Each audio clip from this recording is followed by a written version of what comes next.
Assalamualaikum warahmatullahi wabarakatuh. Bagaimana kabarnya anak-anak semua? Semoga selalu diberikan kesehatan dan semangat untuk mengikuti PJJ pada siang hari ini. Untuk pembelajaran pada siang hari ini, yaitu kita masuk ke pembelajaran yang kedua. Kita masih belajar terkait dengan budidaya tanaman hias.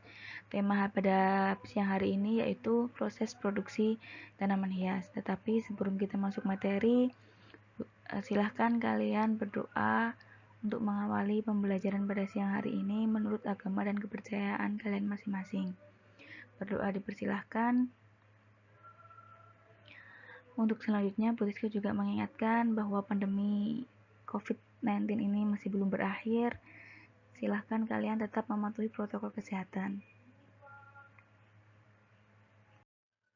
Nah, untuk yang slide selanjutnya ini kita masuk ke materi bahwa secara umum teknik budidaya tanaman hias itu hampir sama dengan teknik budidaya tanaman pangan. Nah, apa saja yang diperhatikan dalam teknik budidaya tanaman hias yang sama dengan tanaman pangan? Sama, terkait dengan persiapan lahan atau media tanamnya itu seperti apa, kemudian pembibitan, kemudian ada pemupukan, penanaman, kemudian pemeliharaan, dan pengendalian adanya hama terhadap tanaman hias tersebut, dan ada masa panen dan pasca panen seperti apa. Nah, budidaya tanaman yang baik itu akan menentukan kualitas produk tanaman hias yang dihasilkan. Nah, berikut akan dijelaskan secara lebih detail lagi terkait dengan sarana produksi dan teknik budidaya tanaman hias. Nah, ini tadi sudah kita jelaskan bahwa sarana produksi pada tanaman hias itu hampir sama dengan sarana produksi pada tanaman pangan. Ya, kalau kebanyakan tanaman pangan itu biasanya ditanam pada lahan yang terdampar. Contohnya kalau pada gambar berikut yaitu tanaman cabai ya menggunakan mulsa. Nah, penutupnya ini disebut dengan mulsa. Tapi ada juga tanaman pangan yang ditanam di polybag ataupun pot. Nah, itu jika ditanam di rumah atau pekarangan rumah. Nah, tapi kebanyakan kalau tanaman pangan itu ditanam pada lahan yang terhampar seperti ini. Sedangkan tanaman hias itu kebanyakan akan ditanam pada pot atau polybag yang biasanya diletakkan di depan rumah atau samping kanan kiri rumah. Namun ada juga yang ditanam pada lahan yang terhampar seperti ini. Contohnya seperti bunga jengger atau bunga krisan yang ada di kebun seperti itu. Kemudian untuk bahan budidaya tanaman hias, bahannya itu hampir sama sebetulnya dengan tanaman pangan, hanya saja yang jenisnya yang berbeda. Yang pertama itu terkait dengan benih atau bibit tanaman. Nah, ini yang akan mempengaruhi apa yang akan kita panen seperti itu. Nah, selain bibit itu ada media tanam. Ya. Ada media tanam, yaitu ada media tanam organik. Organik itu berarti yang berasal dari daun atau tanaman yang dibusukkan atau kotoran hewan seperti itu. Ada juga media tanaman yang lain seperti sekam yang dicampur dengan kotoran hewan dan tanah seperti itu.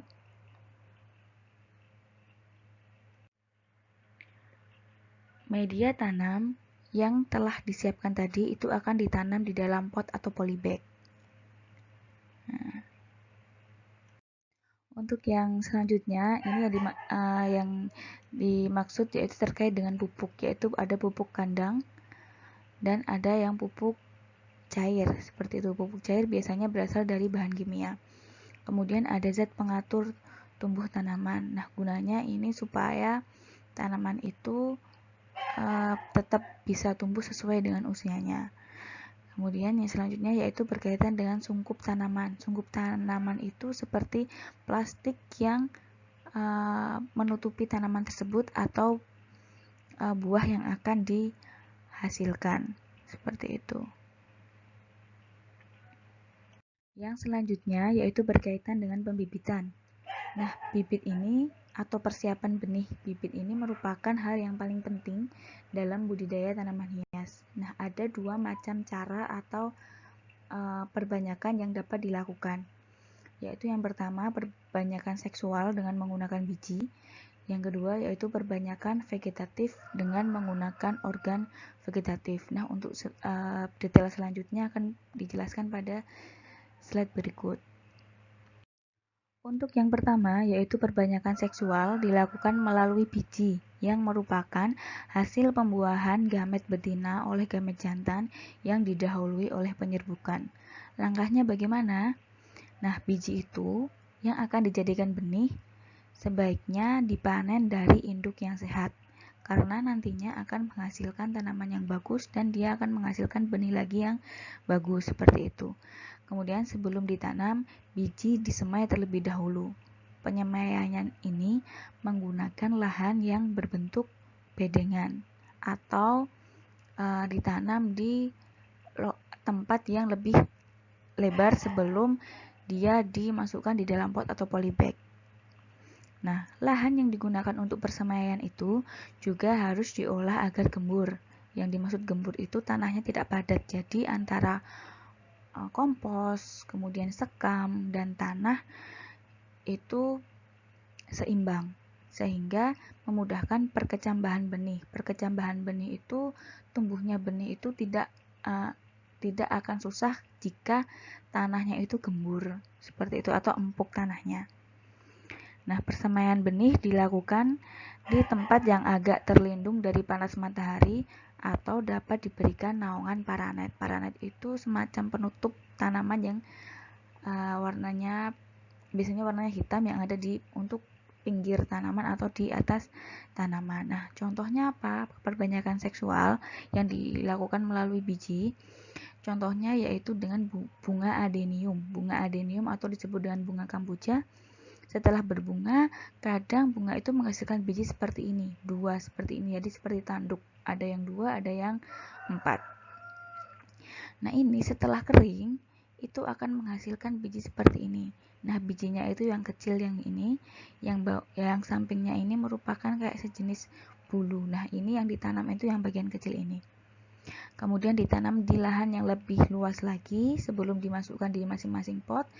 Setelah tumbuh, nanti ini bijinya atau benih tanaman yang sudah tumbuh ini baru dipindah di dalam masing-masing pot, seperti itu. Untuk yang kedua, yaitu perbanyakan vegetatif menggunakan organ-organ vegetatif. Keuntungannya apa? Keuntungan perbanyakan vegetatif itu dapat menghasilkan bibit yang seragam dalam jumlah banyak. Perbanyakan vegetatif dapat terjadi secara alami maupun buatan. Nah, perbanyakan vegetatif dapat dengan menggunakan organ akar, batang, daun, tunas, sulur, dan umbi. Untuk perbanyakan vegetatif itu ada 3 macam, yaitu yang pertama stek, yang kedua adalah perundukan, yang ketiga yaitu penyambungan. Nah, untuk yang pertama stek itu perbanyakan yang menggunakan bagian akar, batang, dan daun. Contohnya pada tanaman hias cocor bebek seperti gambar berikut. Nah, ini menggunakan daun berarti. Kalau yang menggunakan batang, seperti yang di bawah ini, misalnya ini merupakan tanaman yang bisa digunakan, yang diperbanyak menggunakan stek, yang menggunakan batang yaitu seperti bunga mawar. Nah, seperti itu. Kemudian yang kedua, perundukan, contohnya yaitu sirih gading, yaitu perbanyakan dengan cara merundukkan bagian tanaman ke akar sehingga mengindikasi munculnya akar. Contohnya ini sirih gading. Jadi sirih gading itu kan tanaman yang baru booming ya, tahun 2020 kemarin, bahkan sekarang juga masih 2021. Ini dengan cara dirundukkan, nanti di bagian yang bagian sini itu ketika dia menempel pada tanah ataupun tidak menempel pada tanah, dia akan mengeluarkan akar. Nah, akar tersebut yang akan dirundukkan, kemudian akan muncul tanaman baru, sehingga ini bisa diambil dan diperbanyak menjadi tanaman baru lagi, seperti itu. Untuk yang ketiga, yaitu penyambungan atau grafting, merupakan penggabungan dua tanaman yang berlainan sehingga tumbuh menjadi tanaman baru. Contohnya, kalau di sini itu adalah bunga bougainville. Nah, yang ini merupakan batang awal yang sudah tumbuh dan sudah hidup, yang ada akarnya, kemudian digabungkan dengan tanaman bougainville yang dengan warna yang lainnya. Nah, sehingga pada bagian sini misalnya ini tumbuh warna yang pink tua, yang bagian sini karena disambung tadi akan menghasilkan disambung dengan tanaman bougainville yang warna lain. Nah, penyambungannya seperti itu. Jadi bukan serta-merta dari bawah terus kemudian tumbuh ke atas nanti menghasilkan dua warna, itu tidak. Itu karena terjadi di sini tuh adanya penyambungan seperti itu. Sekian pembelajaran pada siang hari ini. Terima kasih atas perhatiannya. Untuk tugas selanjutnya akan Bu Teska lampirkan pada halaman berikutnya. Seperti itu. Terima kasih, Bu Teska akhiri. Jangan lupa kalian presensi terlebih dahulu sebelum melakukan mengumpulkan tugas. Kemudian jangan lupa tetap mematuhi protokol kesehatan. Bu Teska akhiri. Wassalamualaikum warahmatullahi wabarakatuh.